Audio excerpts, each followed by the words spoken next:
Welcome to episode 4 of Seen and Heard, the weekly podcast from the Journal Scene newspaper. I am publisher and editor Brandon Roberts, joined by our reporter Eon Bailey, and we are going to discuss the news. Yes, I'm very excited to talk about the April 9th edition of the Somerville Journal Scene because there's a lot of really important stories in here. A few of them pertaining to education, which I think will start us off. So we have previously reported on the potential merger between Dorchester School District 2 and Dorchester School District 4. Those are abbreviated DD2, DD4.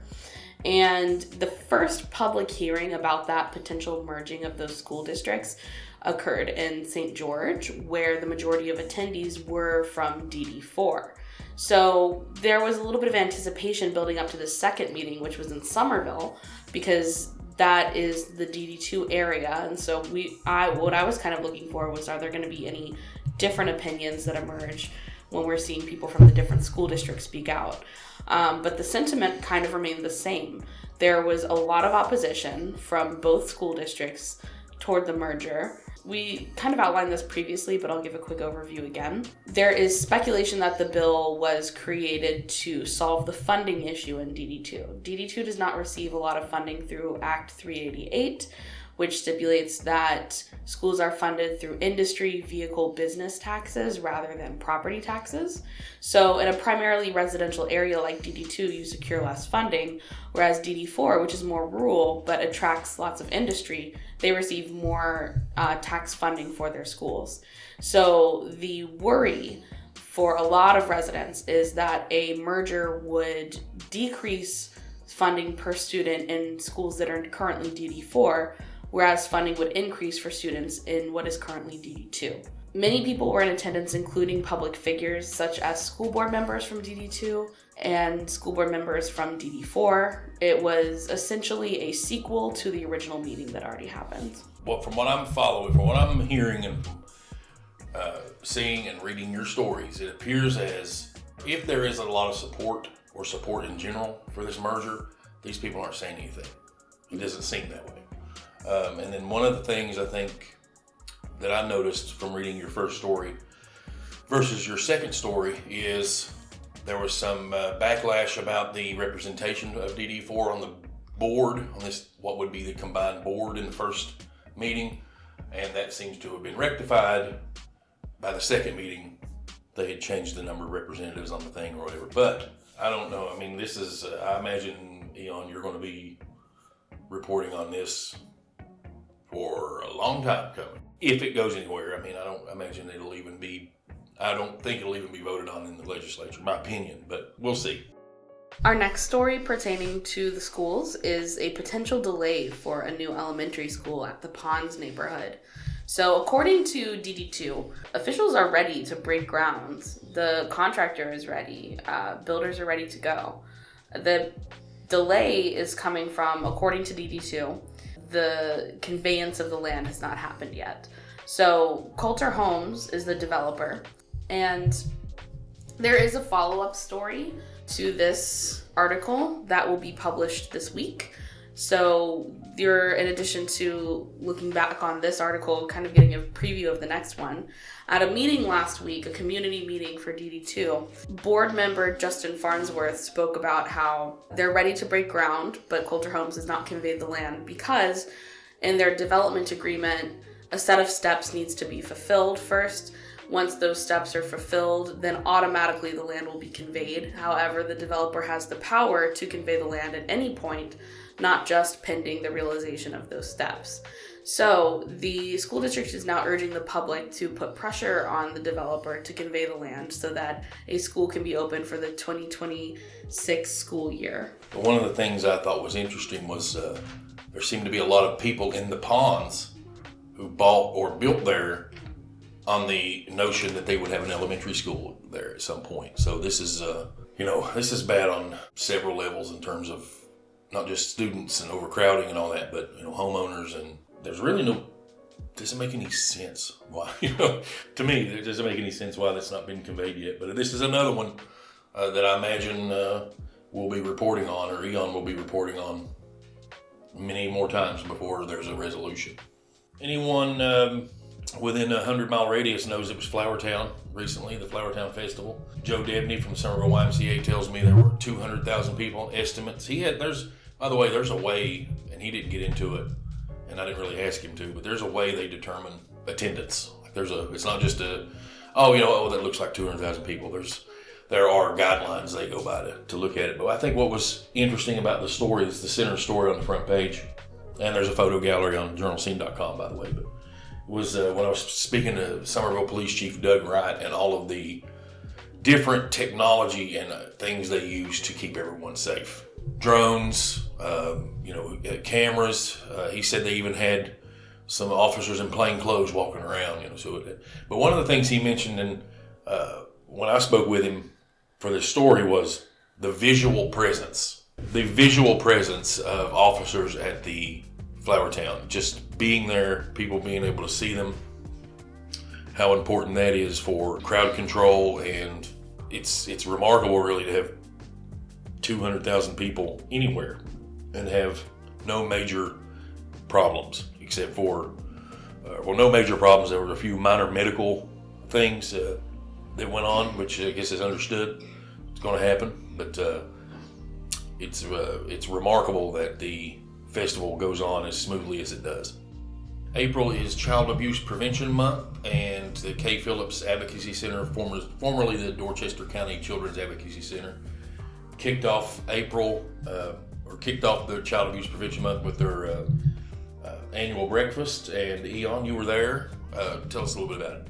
The Child Abuse Prevention Month kickoff breakfast was really an event highlighting all of the hard work that the Kay Phillips Center does, the Kay Phillips Child Advocacy Center does, to minimize harm done to children who have been through traumatic events. So not only is abuse clearly very traumatizing, but the process of reporting abuse and seeking justice can be re-traumatizing. A Child Advocacy Center, or a CAC, provides resources to children who are navigating those systems in a way that minimizes the amount of times they have to disclose their story. It minimizes the number of people they have to come into contact with when dealing with these situations. And it provides other outside resources to help support them and get them healthy and functional and healed. So that was really inspiring to learn about. And at the most recent town council meeting, which you'll read about in this week's paper as well, their hard work was highlighted and recognized by the council and the mayor. And Mayor Touchberry made a comment that stood out to me that was like, I'm really happy that here in Somerville we have the best of the best. I'd like to read a quote from Kay Phillips, because Kay Phillips herself was delivering the presentation, which I also thought was quite special. And she said, "Child abuse is prevalent all over, and not just in Berkeley and Dorchester, not just South Carolina, but all over the United States. It's a huge, huge problem, and it definitely can circumvent someone's life and make a difference in the way you are as an adult and the issues that you carry with you from that." So they're serving children who have been affected by adverse childhood experiences by making sure that they have the resources they need to navigate the justice and rehabilitation systems that they'll be faced with. And this is a month highlighting and recognizing and supporting their work. Also in this week's paper, there's an article about Allison Waring being named principal at Fort Dorchester Elementary. Michael Colucci will be retried for murder after his first trial ended in a mistrial. And one thing that we ran a story previously about Mike Haldeman at Spokeworks being named Small Business Person of the Year. But I wanted to go a little bit beyond that press release because I just knew there was an interesting story there, and I was correct. I went out and spent an hour or so with Michael at Spokeworks, and to find out he has a PhD in music. That's his background. He just loved to ride bicycles and parlayed that into a bike shop that's now the Small Business of the Year, whose owner is the Small Business Person of the Year in South Carolina. He has a signature coffee you can get there, Muddy Puddle. I think that's what it's called, Muddy Puddle. Yeah, and his son Ethan named it.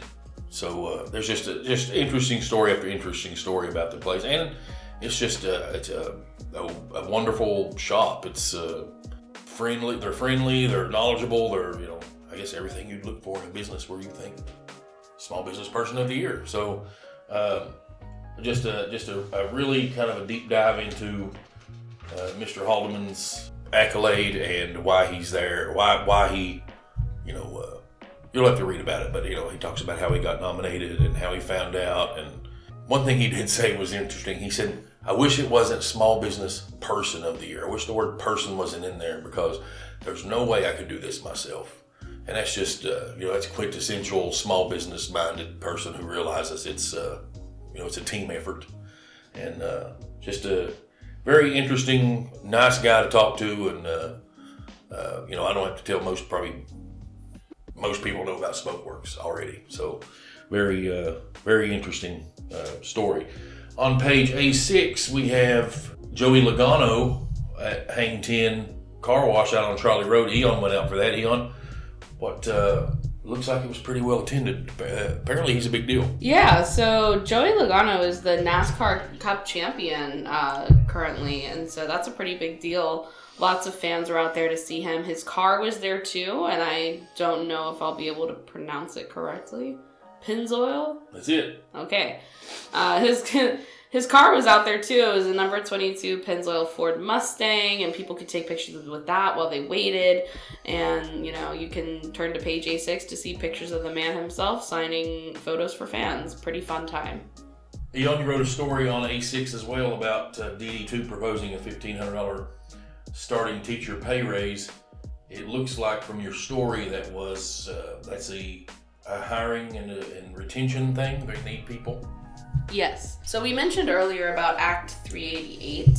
Because DD2 receives less funding than neighboring districts as a school district, it's hard for them to stay competitive when it comes to recruiting and retaining staff. What I hear a lot at these meetings is that staff leave in pursuit of a better paycheck in in nearby districts. However, another thing that I hear is that staff who leave sometimes come back, maybe even often come back because of the environment in DD2. They'll take a smaller paycheck for the working environment that DD2 provides. Now, that's what I've heard from DD2 officials who obviously are going to take pride in the district. So that's just kind of what I've heard before. But yes, they are considering a $1,500 starting teacher pay raise, and you can read more about that on page A6. Also, during Flowertown, there was what I'm hearing between 700 and 1,000 people protesting President Trump and Elon Musk. This is part of this nationwide hands-off demonstration. When 700 people gather for anything, it's newsworthy. It doesn't matter what they're protesting at that point. It could have been a pro-Trump rally, anti-Trump rally. It could have been pro-Clemson or anti-South Carolina, or whatever. That is a newsworthy event that happened in town. We went up and got some pictures. Those are on page A7 for those who may be interested. And also on page A8 is the political action update meeting that took place in Summerville that Eon went to on Sunday, the week of. Eon, tell us about that. So the political action update was kind of talking about the local effects of national policy. It was sponsored by the Summerville NAACP, as well as several fraternity and sorority groups. Discussion topics included how legislation to eliminate DEI initiatives affects scholarship and job opportunities. So it was really an event kind of dealing with how we see national or federal decision-making impact folks on the local level. Pretty robust opinion page in the April 9th paper. We have a column from Mayor Russ Touchberry. By the way, the town sends out a newsletter monthly called Town Talk. In that newsletter are tons of news tidbits that I routinely take and put in the paper. One of the things in that newsletter is a column from the mayor. So it appears in our paper.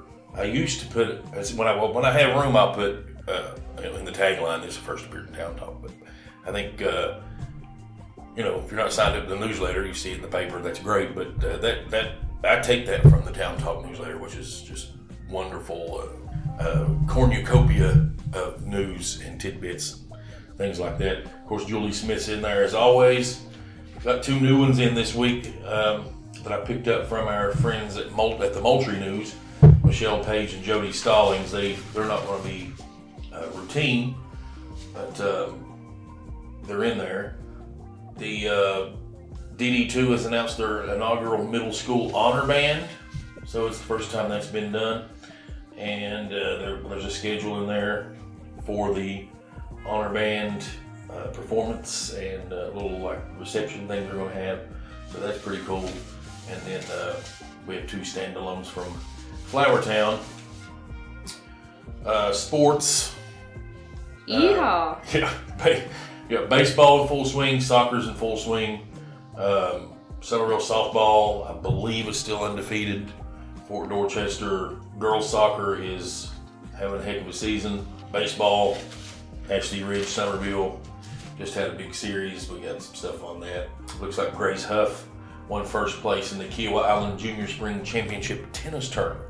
So don't ever let anyone accuse us of not being comprehensive in our sports coverage, because we got tennis and soccer and softball and baseball, and Roger Lee does a heck of a job.